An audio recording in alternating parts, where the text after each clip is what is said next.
Welcome to the Arrington Gavin Show. Real talk, big opinions, and fearless conversations. From the front lines of politics to the latest in pop culture. From breaking sports headlines to the stories that move the world. Nothing's off limits, and nobody's holding back. Arrington Gavin is here to break it down, build it up, and keep it all the way real. So turn it up, lean in, and let's get into it. This is the Arrington Gavin Show.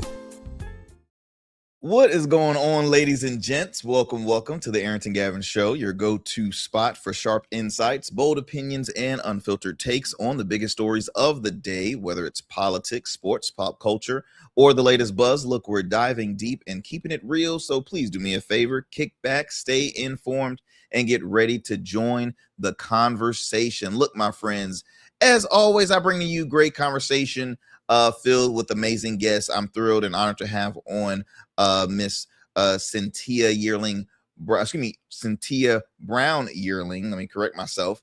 She is a Democratic candidate running for Chesapeake City Council, my home city of Chesapeake, the great city of Chesapeake. I always like to describe it as. And we're going to have a great conversation in regards to her race, her pursuit of running. And we're going to talk about the issues really that matter within the area here in the city of Chesapeake. So look, I talk about it pretty often.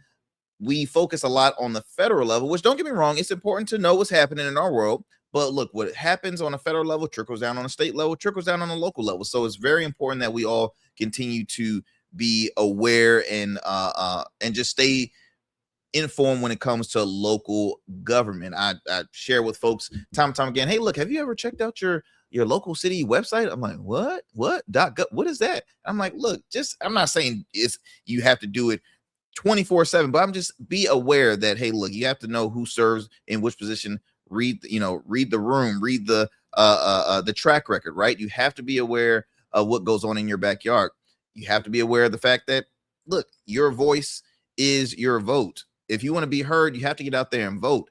Whether if it's young people, old people, I understand politics is not that fun, but it's extremely important. And politics is everywhere. Politics is a part of you. So when I hear folks saying, I don't do politics, I don't like politics, I'm like, look, it is a part of your everyday life. So again, folks, thank you so much for tuning to the Arrington Gavin Show. We're continuing our conversations with candidates hoping to shape the future, as I mentioned, of Chesapeake, my home city. There are, as of right now, if I'm not mistaken, 15 candidates for just 5 seats on city council, making this one of the most competitive local races in recent memory. Now, obviously, I mentioned we have a special guest, Miss Santiera Brown-Yearling, who is one of the 5 Democratic-endorsed candidates running for Chesapeake City Council. We'll be discussing the issues that matter most to Chesapeake residents, from economy, infrastructure, public safety, accountability, responsible growth, and what she believes the city should prioritize moving forward. So, as always, this isn't about gotcha politics, because we don't do that here. Like I said, everybody is welcome, and I look at it as like a gift that I'm friends with folks from all sides of political aisle. I love people. What can I say? I can't really do the whole partisan toot for the most part, but it's not about the gotcha politics. It's about giving voters the information they need to make an informed decision when they head to the polls. And again, y'all, we're gonna have a great convo. Thank you always for taking the time out of your busy schedule to tune into yet another great conversation here on the Arrington Gavin Show. As you know, we drop new episodes weeknights at 7 p.m. Eastern Standard Time on YouTube and wherever you get your podcasts, whether that's iHeart, Spotify, Apple, just to name a few. We're available on all podcast platforms. And as you see right there, for those who are watching, we have our Instagram handle, our social media handle, excuse me. So Instagram at the Arrington Gavin Show, X, formerly known as Twitter. And then also check out our website, www.theagshow.com. Okay, so you can catch up on recent episodes. Also, I want to shout out GOATverse TV. You can check out past episodes of the Arrington Gavin Show on GOATverse TV. All you have to do is just download the GOATverse TV app on your app store, Google Play Store. You can also download on Roku and Amazon Fire TV. We're just here continuing to spread the narratives, can spread the great conversation, and grow our audience. if you have not subscribed to our YouTube channel yet, do me a favor and subscribe to that as well. We have a goal to hit 5,000 subscribers by the end of the year. If we surpass that, then I'll be extremely happy. If we don't, it's okay, because we see growth each and every day with our channel. And I just, again, I couldn't thank you all enough. Also, I want to shout out Newport News Mayor Philip Jones, who was on our last show. We had a wonderful conversation with Mayor Philip Jones as he's seeking a second term out in Newport News, and just an all-around great guy. I consider him a good buddy of mine. So he, again, friend of the show. And we talked about all the great stuff happening in the city of Newport News, as well as what he's hoping to do in the next term if elected. And so I hope y'all enjoyed that convo. If you have not checked it out yet, hey, be sure to tune in on YouTube, or like I said, wherever you get your podcasts, you can tune into that full conversation. Before we head to a commercial break, I do want to acknowledge our event. As you know, the Rugged Evolution Foundation, we have our upcoming back to school giveaway happening August 29th from 9 a.m. to 4 p.m. over at Bethany Baptist Church. Y'all, this is something that's always been near and dear to my heart. Growing up as a kid in the Hampton Roads area, in Chesapeake specifically, my folks, I was raised a very privileged kid, right? My folks always told me, hey, look, be a blessing to others the way you were blessed. And so it's always been my mission to give back to the community, specifically the youth here in the Hampton Roads area. As of right now, we have given out to a little over 3,700 families and counting through backpacks filled with school supplies, from brand new shoes. We've partnered with the local sheriff department. It's a great event, a great community event with our mission, again, to give back to the youth here in the Hampton Roads area. For more information about our nonprofit, if you'd like to donate or learn more or contribute to this, we have a QR code above the screen there for those who are watching, but you can also go to our website, www.ruggedevolutionfoundation.org. Again, that is www.ruggedevolutionfoundation.org. All right. So now that I have shared all that good info, we gotta pay some bills. So we're gonna take a quick commercial break. Do not go anywhere, my friends. You're listening to the Arrington Gavin Show. Don't change that dial. We'll be back here with a very special guest, as I mentioned earlier. Every man has a story to tell. Your ambitions, your achievements, your legacy. Your suit should reflect that story, crafted precisely, designed for impact, and tailored exclusively for you. We work with only the finest fabrics, luxurious wools, silk, linen, and blends from world-renowned mills in Italy, the UK, and India.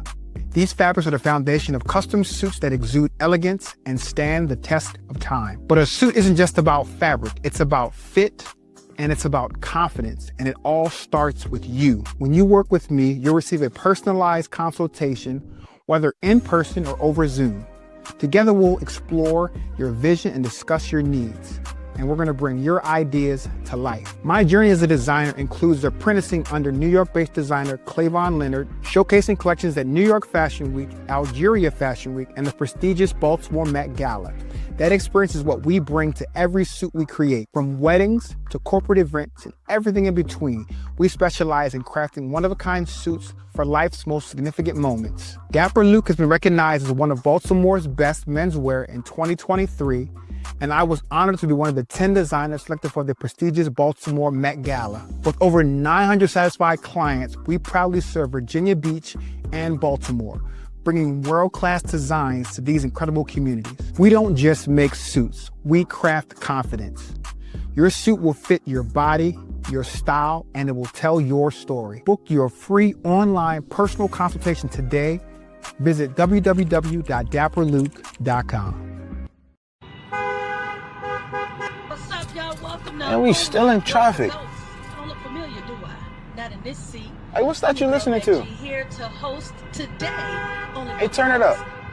Yeah, this that new Gold Verse app. I got you. So y'all want to know where the goats are? They're off on the sidelines. Looking for fresh, relevant content wherever you go? What was the name of the app he said? Introducing GoatVerse TV. GoatVerse, that's what it's called. The free streaming app that brings you the best podcasts, current events, and thought-provoking opinions all in one place. Download it now from the Apple Store or Play Store.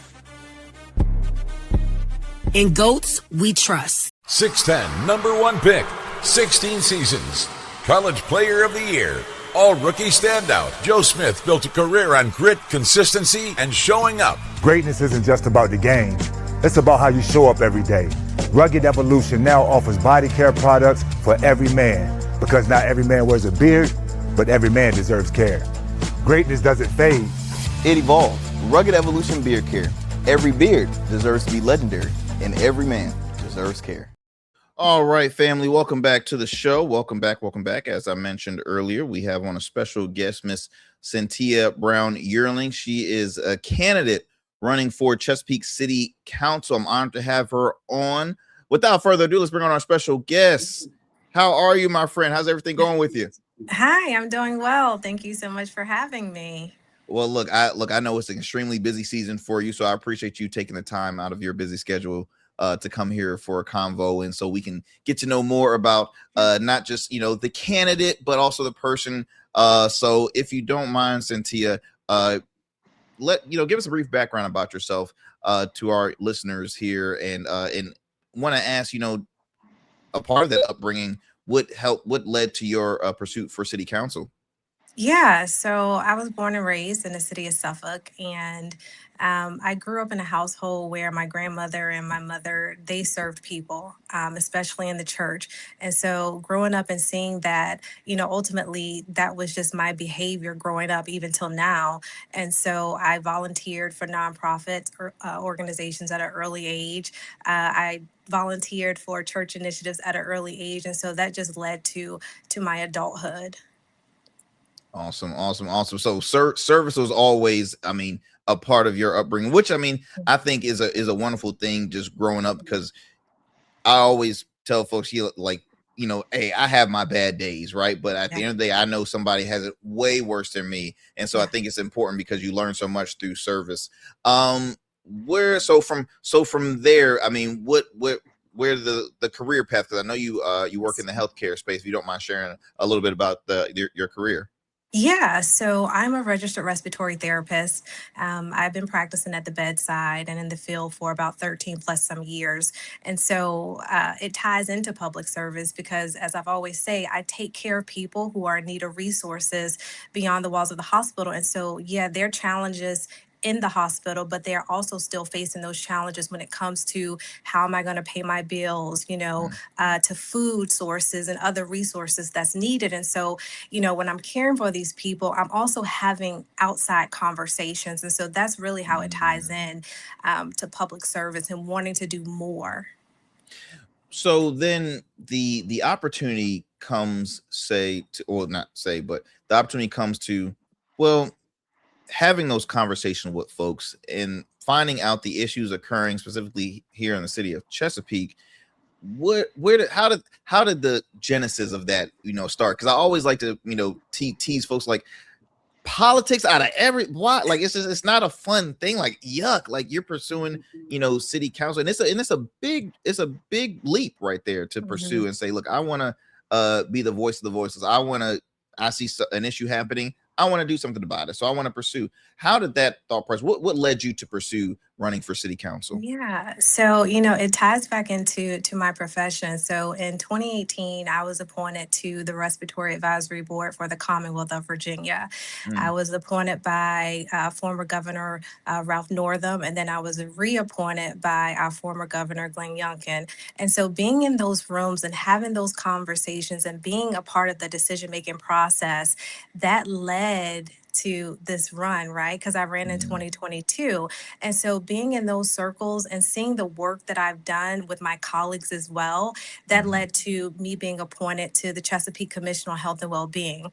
And that was in 2022, right when I did my first run. And I can truly say that every time I walk out of our board meeting for the commissions, I am in awe because the numbers continue to climb with people needing resources, with people reaching out for financial help.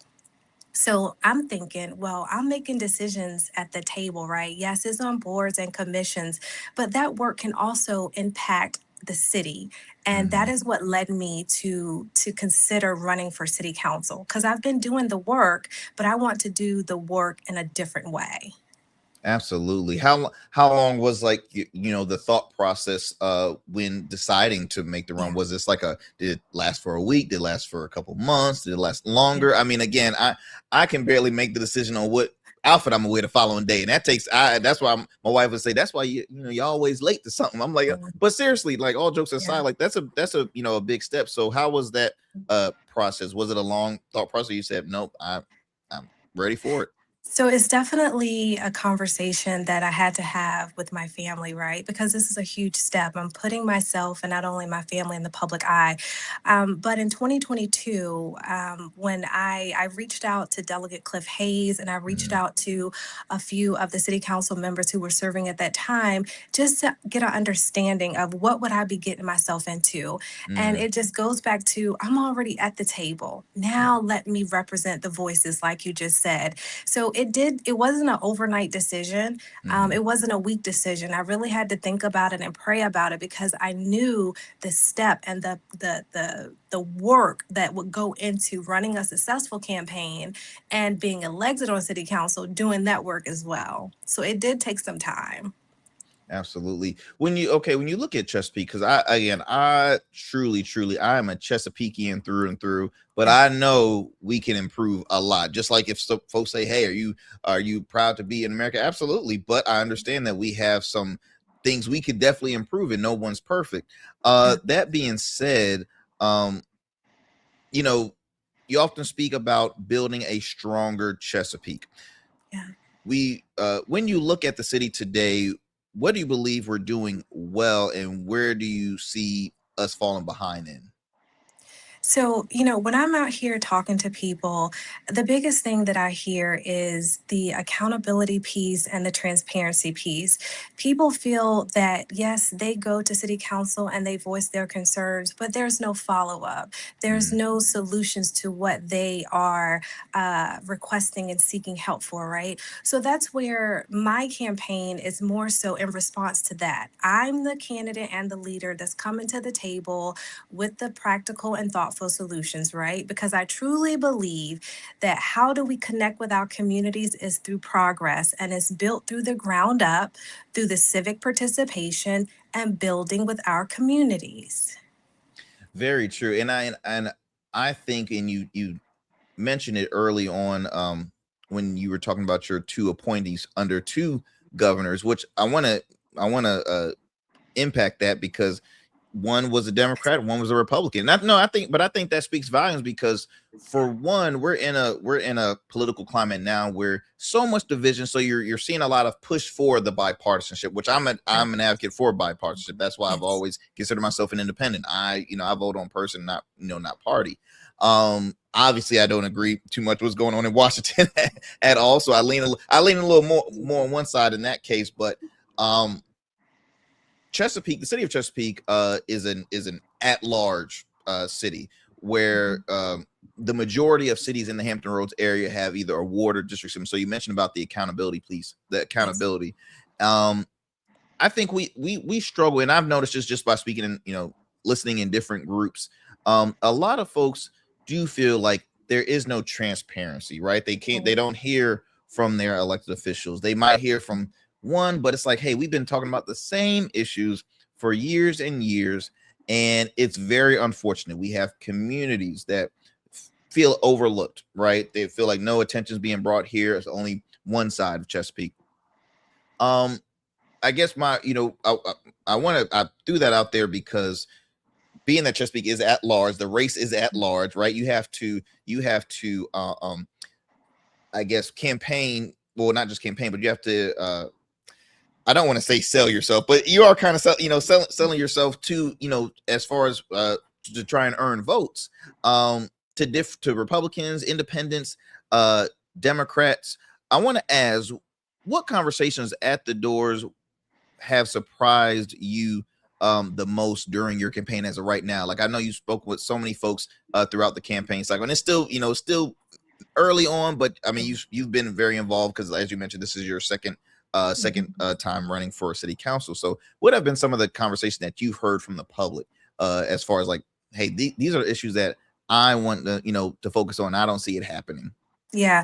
So the biggest thing is the at large piece, right? I have been approached by many residents about having a at large voting system, and would I be in support of going to wards or boroughs? Or, my thing is, when you want something done, you go down to city council. You don't just have one or two people. You knock on the door. You have an army of people, right? And so that's one of the issues that I have heard on the campaign trail. I've just also heard about, the hot topic, the data centers, right?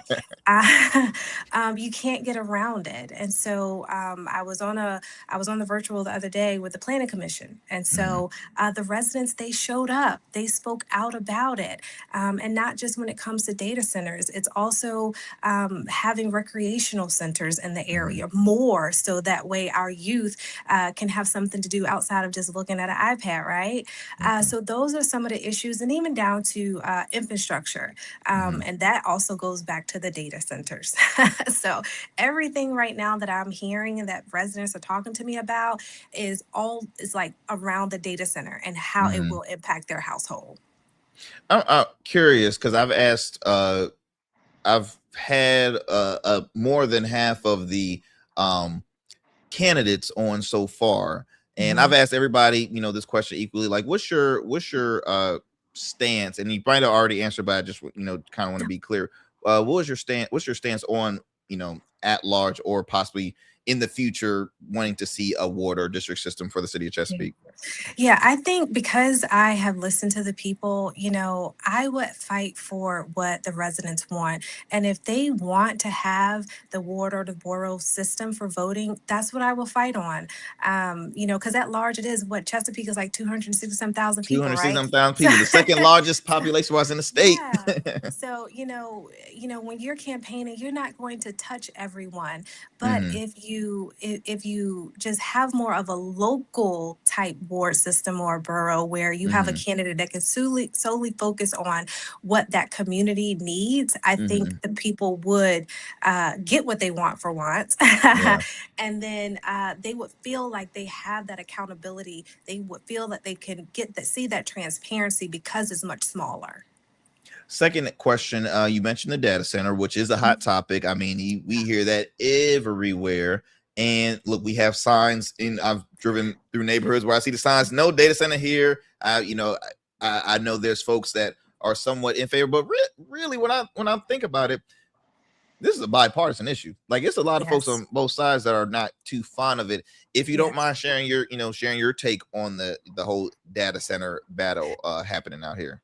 Yeah, so I can tell you now, it's a conversation that I have in my household because the where they want to place that data center, from my understanding, when I was on the virtual for the planning commission, it's up the street from my home.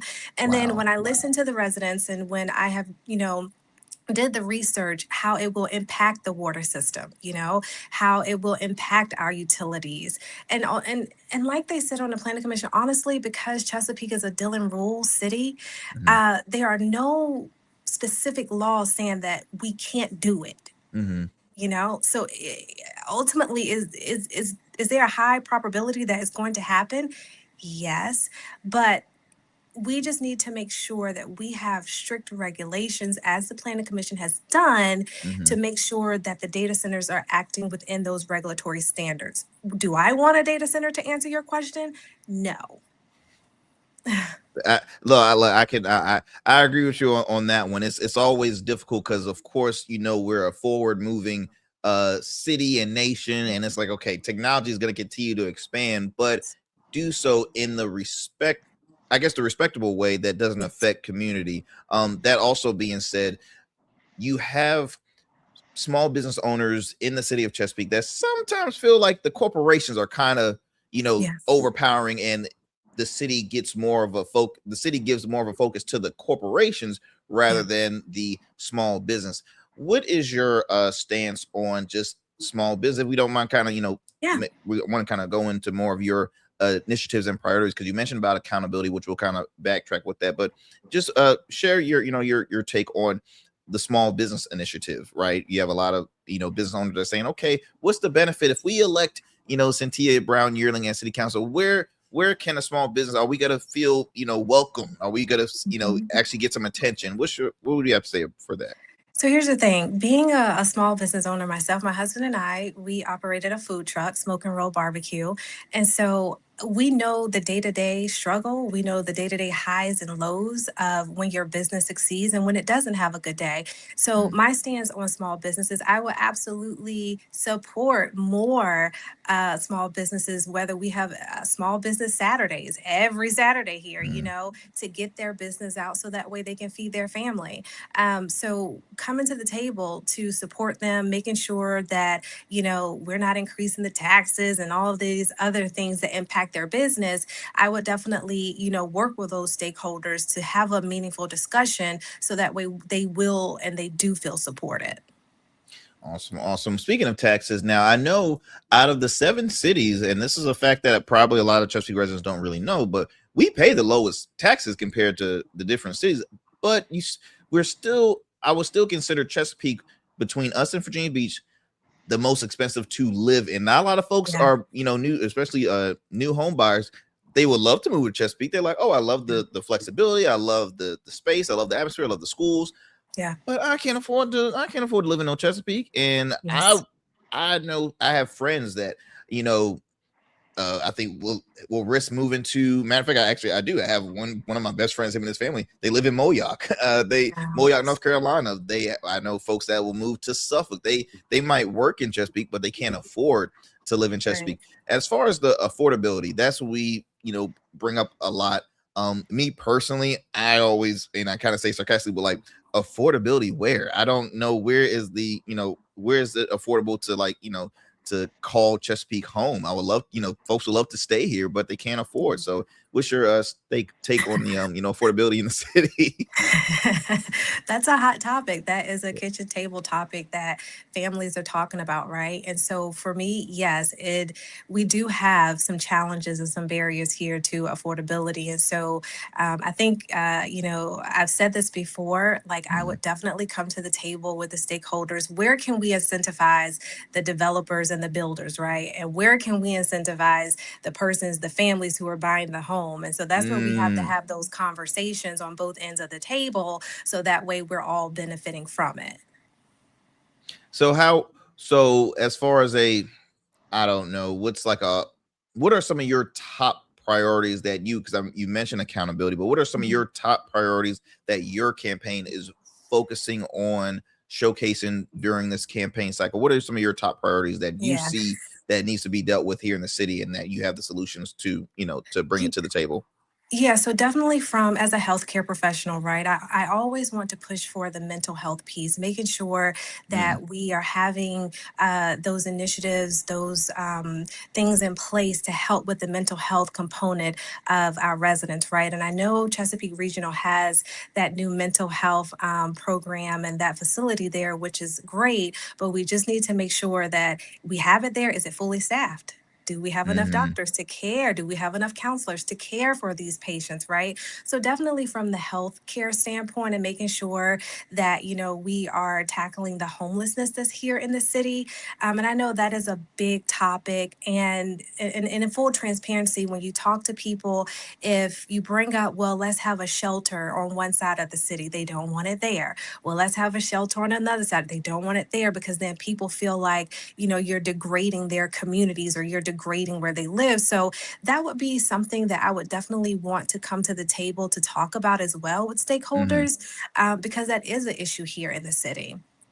It's interesting you brought that up, because I had a conversation with a good friend of mine. What's the date?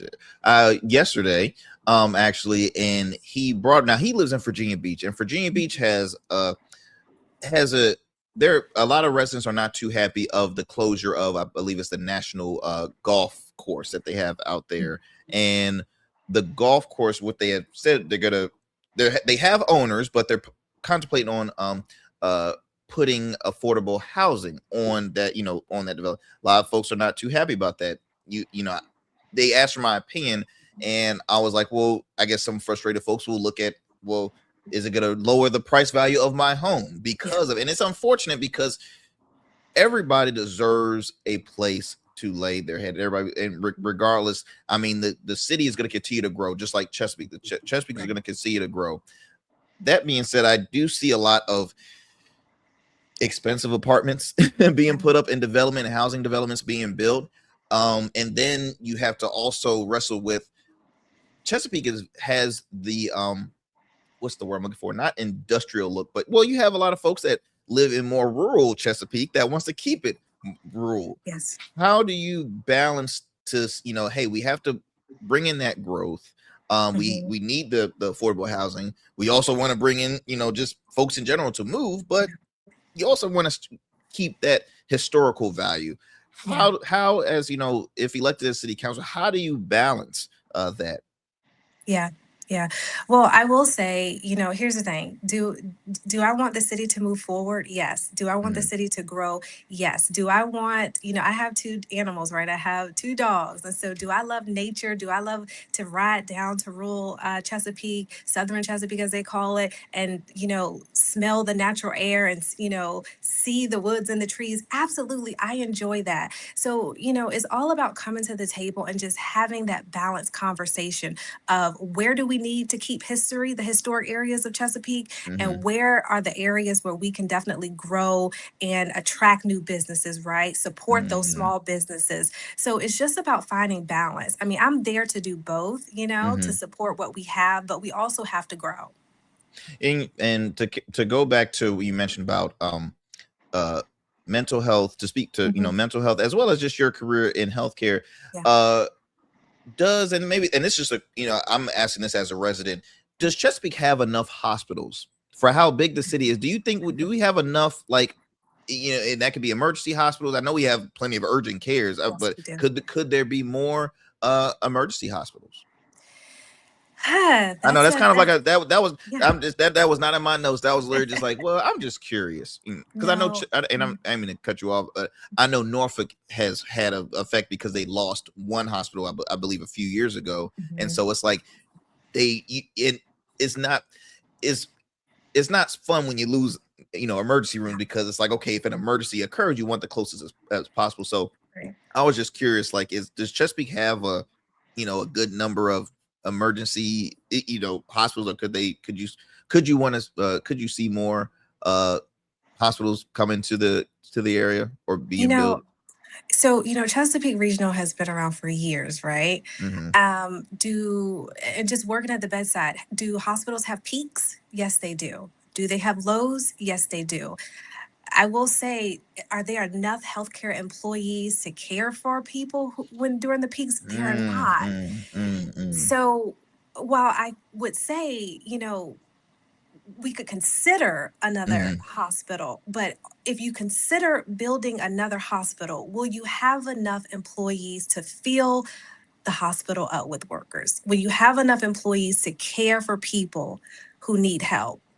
So I'm not against it. I'm not for it, but we have to look at the data at our surrounding cities and even other states to look at when a city as large as ours, if they have 2 hospitals, what does that look like? What are the, the peaks? What are the lows? What is the staffing ratio? Because all that comes into effect when it comes to making sure people are getting the healthcare needs, So yes, it's going to generate revenue, but do we want to really generate revenue when at the end of the day, the person has a high readmission rate because we're not fully staffed? So again, I'm not against it, but we just need to make sure that we have the resources and the workers in place to fulfill those job acquisitions. Thank you. And thank you for answering that. Cause that was, again, I usually have, the show is very organic, and it's just sometimes it's just like when a pastor say, I was about to close, but when something hit me, and I just wanted to, because I was just out of curious. I'm like, because growing up, it was only Chesapeake Regional, for me. I'm like, I only knew Chesapeake Regional. Was there any other emergency rooms? But I was just curious on that. I want to speak a little bit on the infrastructure here in the city. So traffic congestions continue to frustrate residents throughout Chesapeake. What infrastructure projects should be the city's highest priorities in your view? Here's the thing. That's a good question when it comes to infrastructure. And while, my background is not in in designing roadways or anything like that, am I stuck in traffic when I get off of work? Yes. Yes. When I take the Chesapeake Expressway, do I have a little, bumper to bumper? I do. But definitely, just working, I'll just say this and I'll just keep it very general. Mhm. Do I see a need for more access when it comes to infrastructure and roadways? Yes, I do. Mhm. Could I break that down for you right now? No, because I would need to talk to those individuals who are already sitting at the table and looking at the map, looking at everything, talking to VDOT, understanding the needs before I could definitely say, well, this is what Chesapeake needs, and this is what I never want to make a decision or Mhm. overstep or say something if it's already being done. No, respect. I bring that up because Chesapeake. So Chesapeake's main attraction, because we're not an entertainment hub, which that's going to be Yeah. a question I'm going to ask a little later on. Because Yeah. I like to have a good time. Santiera. I love to have a good time here, but Chesapeake, we just ain't that place to really.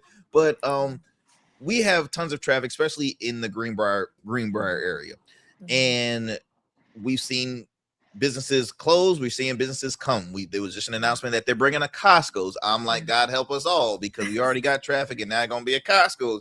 I'm like, what's going on here? But I am happy for the jobs that will be provided, the money, the revenue that will be brought to the city. Again, Costco is extremely popular. Fun fact: that was my first part-time job fresh out of college, and so it was an experience. It was an experience, but I bring that up because, again, that is constant frustration, is all of the traffic, whether it's Greenbrier Parkway, Battlefield. I mean, it is a struggle, or especially if you're Chesapeake Square. I mean, it's traffic everywhere. Edinburgh, it's traffic everywhere. Another issue is still involving in the infrastructure piece is flooding. Now, flooding remains a major concern in many neighborhoods. What specific investments would you support to improve storm water management and flood resilience? Yeah, so yes, I have rode around the city and I've talked to people, and there are some areas where the sign is there. This is a flood zone. So, but in all, we just need to make sure that we are laying out the correct drainage. We have the correct drainage systems in place, right? To make sure that that infrastructure, yes, it's a flood zone, but what do we have in place? What materials are we using to make sure that houses and cars, and I don't want to say the city's name, but we're not looking like other cities, right? We're not looking like, people can take a boat and just go down the roadway. But definitely just making sure that we have the right drainage systems in place, making sure that we are building in areas that are not, flood zone prone. We need to look at that too. Is one thing to want to build a house somewhere, but you need to make sure that over time that the safety, the health, and everything else that goes along with that won't impact that resident. For sure, for sure. Public safety is always a big issue, regardless of which city is ranked the highest or the lowest. It will forever be a priority for city residents. It consistently ranks among voter top concerns. How would you ensure our police and fire departments have the resources they need while maintaining transparency and public trust? So, I believe in building those relationships and those partnerships. And so I would definitely be a supporter of making sure that I am listening to their concerns and that I'm asking for their feedback. What do you all need? Of course, the number one answer is going to say an increase in pay, right? I get that. But, from even a mental health standpoint, what do you all need to successfully do your job, right? How can I support you guys to making sure that you are taken care of, because you are the ones out here working on the front line and taking care of our communities. So it's just about having a conversation and making sure that the smallest little thing that I could do, I would be able to help them help people. Absolutely. I mentioned before how I enjoy entertainment, right? As a kid, I used to feel like Chesapeake never had, like, I can always say, hey, we have the Jubilee. We had a lot of outdoor functions here in the city, but if I want to hang with my friends when I was a teenager, if I want to hang with my friends, I'll be like, well, let's check out Virginia Beach or Norfolk. Nobody ever put Chesapeake on that list. They said, let's go to nah, ain't nothing in Chesapeake, Yeah. So the older I get, I'm like, wow, we really don't have anything to, we don't have a small entertainment venue, we don't have a small theater. I mean, it's like we lack certain things where I'm like, we should have it. Like we have a conference center, but we don't have somewhat of a civic center, because to my understanding, our high school graduates have their graduations at ODU. We don't have it. Old Dominion University in Norfolk. We don't have anything here in the city. In your vision for, just for growth of the city, would you like to see some form of like an entertainment, but nothing massive, but I mean, would you like to see something like that held in the city of Chesapeake? Yes, that's another topic that I have been asked while out. And so I do support the idea of having an entertainment center here. I've heard the same thing that you've heard, where schools have to go outside the city to host graduations. And so why not keep everything here in Chesapeake? Why not have the entertainment center? Why not have a family-oriented place? So that way we can keep it all here and families don't have to travel to other cities. Yes. But that's not. I But I do want to say that's not to take away from currently what's happening in Summit and what's happening over there in the Greenbrier area. Yes, they they're building over there, right? They're sure bringing in are. businesses. I don't want to take away from that, but if we could have something else to add to what's look, you speaking to the choir, Santiera. You speaking to the choir. I remember when Summit Point was dirt. I remember when that was not there. So seeing, that the way it is now, I mean, and it's funny because my wife is not from the area. She's a city girl and she's not from there. And she's like, you so happy about this little building right here? Like to her, that's a little building because she's from she's from bigger cities. And so I'm like, you don't understand. We never had like a little town center. And it's a start, but I'm excited to see what the future. So I love seeing the growth. You mentioned Summit Point, which is considered our downtown, and it's up and coming. Our town center, not downtown, but town center. But I would love to see, like I said, like our little version of the Attics or theater or our Norva. Like it'll be nice to see that, but my fingers still crossed. I'm not giving up hope, Cynthia. I'm not giving up hope. But I'm like, it'll be nice to not have to extend our travel to town center in Virginia Beach or go to downtown Norfolk or Hampton. It'll be nice to say, hey, look, we have this right here in the city of Chesapeake. And it's been a long time coming. That being said, I do believe, and it's no disrespect to those who serve in city council, but I do appreciate seeing younger and just newer voices added to council. How important is the diversity for you on with city council? Because if, like I said, this election is very big and it's very diversified too. It has a chance to be one of the most diverse city councils in Chesapeake's history. How important is that diversity, and do you see it having an impact to the community? Yes, definitely. Diversity, is important, right? I'll say the same as people have said. They want to see people that look like them, right? But I wanted to put a spin on that. Yes, I look like you, but I want you to know I'm going to represent you in what you need, right? Down to what your community needs, down to just like we talked about the flooding, like we talked about the infrastructure and the affordability. And so, yes, coming to the table, having the background, my professional background and my already community service and public service background, that brings a different level of conversation and a different level of thinking, because I am connected with the people. I'm building the trust with the people. So that diversity piece is very, very important when it comes to electing people who are going to serve and represent you. Is there, and I've been asking a lot of the candidates this, is there something, if you don't mind sharing, in the city's budget where you say, okay, or not city's budget, but do you see something where, okay, this is getting overly funded and I think we can probably lower the investment on this to pursue other initiatives that we have going on within the city?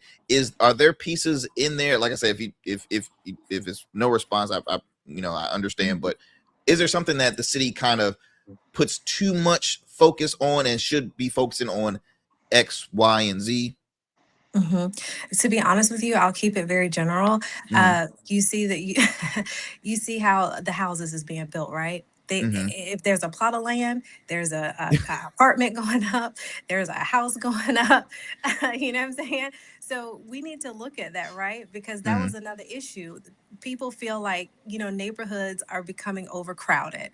And so while I can't speak specifically to the budget, but we do need Mm-hmm. to look at what else can we put in those areas. Where can we, allocate funding to go elsewhere in the Mm-hmm. community center? Mm-hmm. What do we need, smaller recreational centers in our communities? There are other ways that we can allocate funding to go to other to other initiatives here in the city, even from a healthcare perspective. So yes, I do agree that while I don't have full, access to where all the money is going, I Mm-hmm. just feel like that from what I'm seeing, the overdevelopment, other things could be done. So Tia, if elected, how big is the priority for you will be to, as I mentioned earlier, the bipartisanship. So I mentioned earlier you are a Democratic-endorsed candidate. And look, the council is Democrat and Republican now. It has been majority Republican for the longest, but you're starting to see a push with more left-leaning elected officials. But like, how important is it for to you to say, hey, look, put labels aside. We have to continue to work together for the greater good for the city of Chesapeake? Oh, absolutely. It's definitely important. And, and that's where the politics get tricky, right? Because, Mm-hmm. When you decide to run for city council, you're really an independent. That's Mm-hmm. what's on that's what's on the paper. But it's not until you get Sure. endorsed. No, I'm joking. Yeah. I'm joking. But it's not until you get endorsed. But like you just stated, I really want people to put the labels aside, right? I am someone who works across the table. I want to Mm-hmm. have a conversation with the other side. I want to work with the other side as well as I want them to work with me, because that's how we make progress, right? We're not going to always see eye to eye. Definitely our ideologies are different in some ways, Mm-hmm. but on behalf of the people, we need to come together. And so I would just ask people to don't just look at, oh, she's a Democrat. Look at, you know what? She wants to come to the table and talk to the Republicans. She wants to talk to the independents. She wants to talk to people to figure out a forward way on how we can better take care of our city and our residents. And I have a few more final questions. Then we're going, if you don't mind, we're going to have a little fun at the end. I always like to do some rapid fire questions, but a big thing, like how would you respond to those that are frustrated? I mean, we have a lot of residents that are just fed up with, local, politics in general, but especially, city council out here in Chesapeake, because it will be, if elected, you will be in a position where not everybody's going to be, on your side as far as like, no, they're going to be like wanting to like, we got to say something. So what would be the approach for those that are frustrated? I mean, I know you speak with them now on the campaign trail. I mean, folks are just fed up. How would the approach be for you to be transparent? You mentioned about accountability and transparency. How would that work for you? Just showing up and meeting people right where they are. I was actually in the July 4th parade, and we were God going bless you. out That outside. God bless you. Yes. God bless you. It was hot. And there was a man who, we was in the truck, and there was a man who said, "We don't trust you. You all are pathetic. You all are not making the best decisions." And so, for me, I wanted to know what he meant. And so after the parade, we were meeting in the park, and I did walk up to him, because that's what elected officials do. That's what leaders do. You walk up to people, you meet them where they are, you try to understand, why are they so frustrated? And so, yes, we had a conversation, and, it just boils down to, his ideologies versus what my ideologies, right? But I listened. And I wanted him to know that we may not see eye to eye, but guess what? At the end of the day, I'm going to do everything I can to fight for the people, to advocate on behalf of the people, to making sure from an affordability, from an infrastructure, from a healthcare, from all of those kitchen table topics, that you are benefiting from them. Yeah. So there are some people who they just don't see eye to eye. They will not, agree with you. And it's good to have a healthy disagree to agree conversation. I'm here for it, and that's what politics is about. But here's the thing, just approaching people, and like I said, just meeting people where they are and building that trust. I can only be my authentic self, and I'm not going to make a promise here and say I'm going to do this, but what I will say, I'm going to fight to get what needs to be done. I think that is so important, because the key word that I just that I paid attention when you were explaining was listen. Right? We cannot sit down and have a conversation to listen at on each other's values and views, because it's like everybody just wants to and I'm like, if you actually sit down and have a conversation, you realize that we kind of want to see the same thing. We want to see the same outcome. We might have a different pathway of trying to get there, right, but we all want to see the same outcome.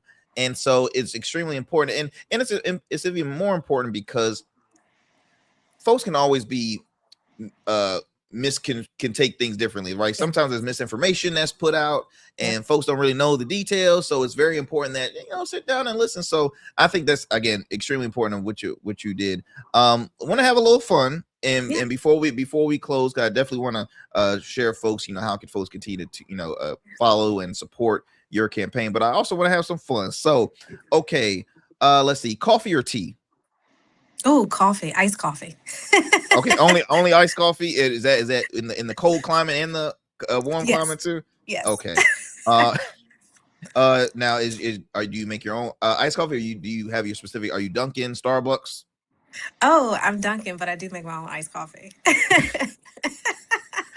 See, I already see my wife saying I don't believe she said. My wife goes to Starbucks every. Oh wow. And the sad thing is, I bought her the Keurig and the what do you call it? The Keurig and the Nespresso and all that stuff. The espresso. Yeah.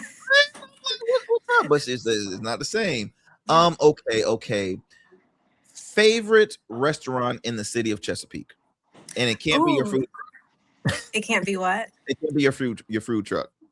Oh no. Favorite restaurant is, oh my goodness, it's a small business restaurant. Well, I'll just Renee's. Okay. Favorite music artist or band?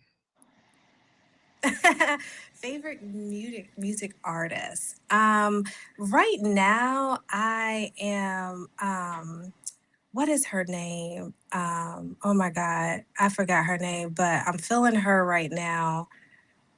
She was on she was R&B. She was on the Fresh Prince of Bel-Air, the remake. Coco Jones. Yes, Coco Jones. Yes. Okay, okay. I respect. As a fan of R&B, I'm like, okay, cool. Yeah, all this is helping with the vote, by the way. No, I'm joking. So I got to write this down. All right, okay, good. Let's see. Favorite TV show you are binge watching right now? Oh, it's the one with Keke Palmer. Oh my goodness. Is it on Peacock? Yeah, it's on Peacock. I know exactly. Okay. Well, then if you can't think of the name, what is your favorite TV show of all time? Like you can say, okay, I can always rewatch this whenever I have some free time. Oh, Martin. I love to watch the reruns. Yes. That is awesome. My wife and I had the opportunity to see him. Oh my gosh, when he was at ODU, I think it was this past year. It might have been this past year or sometime last year, but it was dope. I mean, it's just Martin is a legend. Yeah. Okay. Favorite movie of all time? Oh, Father of the Bride. One or two? One. Okay. So you a Steve Martin fan? All right. Have you seen the show? This is look. Forget we even on the show right now. Yeah. Have you tuned into the show with him and Martin Short, the detective show? I think it's on Hulu. It was like Selena Gomez and all. There is Stephen Martin. Okay, it's a great show. I gotta try and find the name. I'll find the name after this. Okay. But okay, so good stuff. if someone pulled next to you in a vehicle at a stoplight, and they heard you, karaoke a song in the car, like singing, what song would you be, singing? What's like your favorite song of all time that you can say, oh, if this is on, I'm gonna sing this and I'm gonna blast it too. My favorite song is oh my goodness, I was just singing it the other day. It's Mary J. It would be any of her tunes. any of Mary J. Blige tunes? Okay. Tunes. Okay. See, like I said, folks, again, I'm a voter. I got. This is an important question. These are the important questions. Earlier, no, these are the important ones. But I will say, I do want to say this. But if we had to go like new, is that Young Miami song? I understand because it gets you in the zone. That's like that's your get you in the zone. I get it. It's like you upbeat and uplifted music. I mean, like I always say, uplifted music is not always just gospel, y'all. Like I have my gospel tunes, but I'm like, look, there's some tunes that I gotta turn this on. Like it was. I think for me, it's always two people. So anything Kendrick. So of course the Kendrick hit that everybody. Or anything Charlie Wilson, like Outstanding. That's like cookout vibe music. Like I always gotta play that.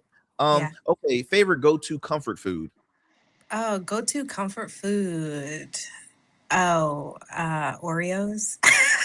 That's my comfort food. It's not like, I mean, it's cookies, but I mean, but you said definitely only pizza. Oreos. Yeah, I mean pizza and cookies. Okay, pizza and cookies. Any like, are you just plain cheese, pepperoni? Or you like, I like a lot of toppings, like you have a specialty pizza, like this is my pizza? Yes, I have a specialty pizza and it's all the veggies, maybe sprinkled with a little bit of chicken, but for the most part I can do without the meat. Okay. Let's see here. I think we've hit that. Okay, so I'll ask a couple of ones that I've actually asked Mayor Philip Jones. Favorite actor. Oh, that's a good question. Favorite actor. I mean, I'll just keep it simple because just Will Smith. Like if I had to say top of mind, it would be Will Smith. Okay, what about actress? I like everyone. I don't want someone to come after me and be like, "Oh, you said this." And okay, that was a politician answer there. I like everyone. Everyone's great. Everyone's good. No, okay, good answer. Who is one of your idols that you look up to in, you could say, in politics, in philanthropic? Like, who is that idol that's just like, oh my gosh, she, whenever she has a book out, I need to buy it. I've always take that, and it could be he, she, well, men and women. I'll just say that, men and women. Yeah, so I have two. I have Tamron Hall. I have been following Tamron Hall, and I actually met her at ODU once. Her story, she came to ODU. I've been following her for a long time now. I love her story, and recently she just started breaking down her story as to when, she was let off, MSNBC and all of the things. So I've been following her for a while. And then the other person would be Simone Sanders Townsend. When I say Simone just brings it, she just brings it. She is raw, real, authentic.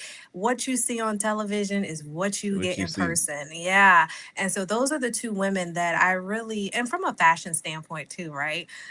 Those are the two women that I really look up to from a public servant / political standpoint. Yeah.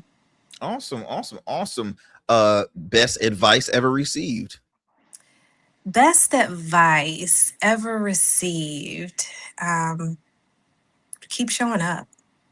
Keep showing up. Mm-hmm. Any favorite quotes? The ability to learn is not defined by who you are. You have to step outside of your lane to be able to make forward progress. Okay. Well, I think like I said, I think I'm okay. Cross is check. Okay. You got a lot of checks, so that's good right now. That's good. If elected, what's the first thing you'll do after taking the oath of office? The first thing I will do is answer the first email, the call that I get to work. Respond in a real time respond in real time to what's on my desk, to what's handed to me right then and there. Cynthia, I truly appreciate it. Final thing I want to love to ask, and if it's okay, I would love to chop it up with you just for a couple seconds after we finish this. Why should the Chesapeake residents choose Santiera Brown-Yearling come November 3rd? Yes. So as I have stated, I truly believe that progress is built from the ground up. And that's through civic participation. That's through building trust with our communities. That's through showing up right where you are. I have been doing the work and I will continue to do the work. And so because I want to stand with you and I want to stand beside you and fight for you, I want you to give me the opportunity and to vote for me and to learn more about me so I can be your next city councilwoman.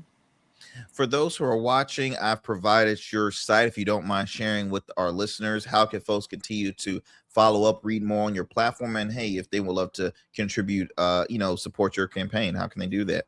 Yes, visit BROWN-YEARLING.com, or you can follow me on social media. I'm on Facebook at Santiera Brown-Yearling, and I am on Instagram at Santiera Brown-Yearling. And we have an event coming up. It's a Sunday social mixer where I want people to come out. I want people to ask me questions and engage, so that way you can learn more about my platform and my commitment to serve. And that's going to be held on Sunday, August the 2nd, right at Cutlass Grill from 3 to 6 p.m.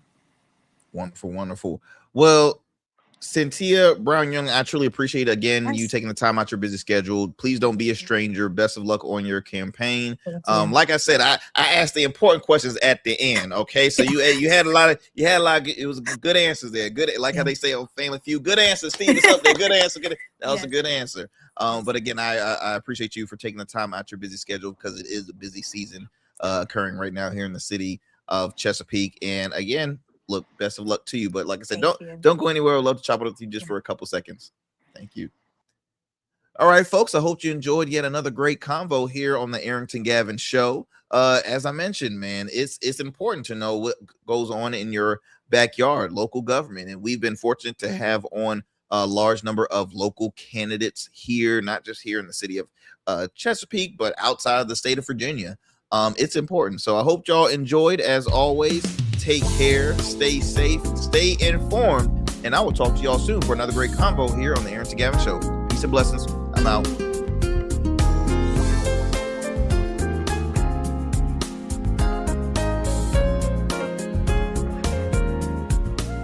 That's it for tonight on the Arrington Gavin Show. Thanks for tapping in and keeping the conversation alive. Don't forget, stay connected with us on all platforms. Follow at Arrington Gavin on Instagram, Blue Sky, and X, and subscribe to the official Substack for exclusive takes and deep dives you won't get anywhere else. We're here every weeknight, same time, same energy, same real talk. Until next time, stay bold, stay sharp, and stay true. That's what we do on the Arrington Gavin Show.